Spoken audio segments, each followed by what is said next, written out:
आज आपण बनवतोय मराठमोळ्या स्वयंपाकघरातील एक साधी पण चवदार चविष्ट अशी रेसिपी।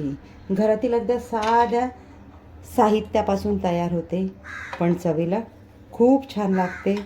पहिला घास तोंडात गेला की तोंडाला चव आणणारी आणि मनाला तृप्त करणारी अशी रेसिपी। चला तर मग करूयात सुरुवात। त्यासाठी इथे घेतल्यात मी तिखट 3 हिरव्या मिरच्या, 4 लसणाच्या पाकळ्या आणि कोथिंबीर। तुम्हाला मिरच्या हवा तर तुम्ही कमी जास्त घेऊ शकता। आता मिक्सरला याचा आपल्याला जाडसर वाटप करून घ्यायचं आहे। 200 ग्रॅम वांगे स्वच्छ धुवून कापून घेतलेले आहेत। गरम कढईमध्ये मी 2 ते 3 चमचे तेल घालून घेतलेलं आहे। तुम्हाला हवं त्या प्रमाणात कमी जास्त घेऊ शकता। तेल आपलं छान गरम झालं, यामध्ये घालतो आपण फोडणीसाठी जिरं अर्धा चमचा।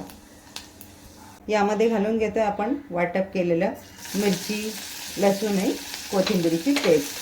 गॅसची फ्लेम कमी करून आपण त्याचा कच्चेपणा जाईपर्यंत 1-2 मिनिटं तिला छान परतून घेऊया।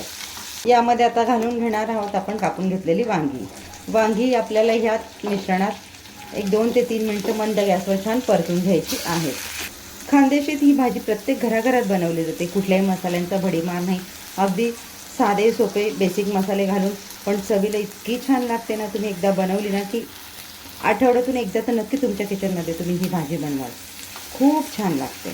एकदा ट्राय करा। ॲड करते मी एक मीडियम साईजचा कापलेला बटाटा। वांगे आणि बटाटे मिळून आपलं पाव किलो आहे। बटाटेही आपल्याला वांग्यांबरोबर छान परतून घ्यायचं आहे। गॅसची फ्लेम आपण कमी ठेवलेली आहे। त्याच्यातच मी घालून घेते कमी तिखट असलेल्या 2 मिरच्या मी कापून घेतलेल्या आहेत।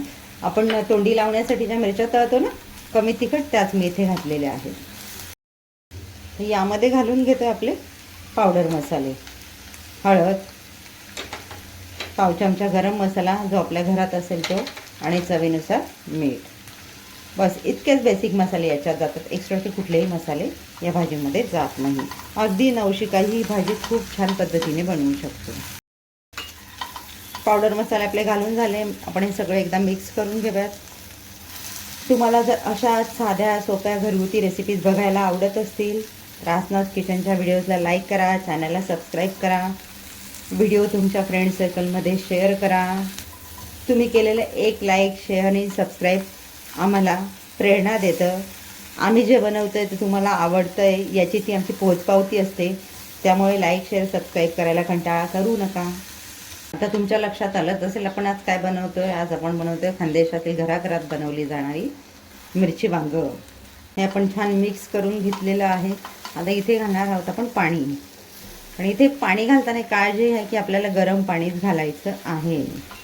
गरम पाणी जेव्हा आपण भाजीमध्ये घालतो ना तर मसाल्यांचा फ्लेवर त्यामध्ये खूप छान उतरतो आणि भाजीची टेस्टही खूप छान लागते।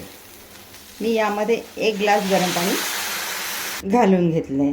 तर हे आपण छान मिक्स करूया। तुम्हाला हवं तर तुम्ही इथे पाणी तुमच्या आवश्यकतेनुसार कमी जास्त घेऊ शकता। भाजीला छान उकळ आलेला आहे। गॅसची फ्लेम आपली कमी आहे। आता आपण झाकण ठेवून एक 5 ते 6 मिनिटं हे शिजवून घेणार आहोत। 5 ते 6 मिनिटं आपली झालेली आहेत। आता आपण झाकण उघडून बघूयात। भाजीचा छान घमघमाट सुटलेला आहे। एकदा मिक्स करून घेऊयात। पण भाजी बघूयात आपली शिजत आली आहे की नाही। ती भाजी आपली शिजत आलेली आहे।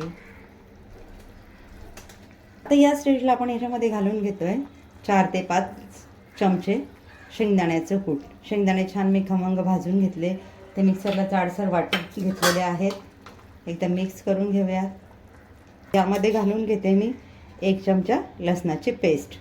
तीही आपल्याला यामध्ये छान मिक्स करायची आहे, आणि गॅसची फ्लेम आपल्याला कमीच ठेवायची आहे। झाकण न ठेवता 2 ते 3 मिनिटं आपल्याला भाजी शिजवून घ्यायची आहे। भाजीला आपला छान तेलाचा तवंग आला आहे। इथे आपण आवडीनुसार चवीनुसार कोथिंबीर घालून घेऊयात। गॅस घालवून देऊयात आणि यावर 2 मिनिटासाठी झाकण ठेवून देऊयात, म्हणजे कोथिंबीरीचा फ्लेवर त्यामध्ये छान उतरेल। तर छान घमघमाट सुटलेला आहे। बघितल्यावर तर असं वाटतंय ना आत्ताच प्लेटिंग करावं आणि खायला बसावं। तयार आहे आपलं हॉटेलची टेस्टही विसरायला लावणारा मराठमोळ्या स्वयंपाकघरातील चवदार चविष्ट मिरची वांगं। भेटूयात पुढच्या व्हिडिओमध्ये एक नवीन रेसिपीसह। थँक्यू।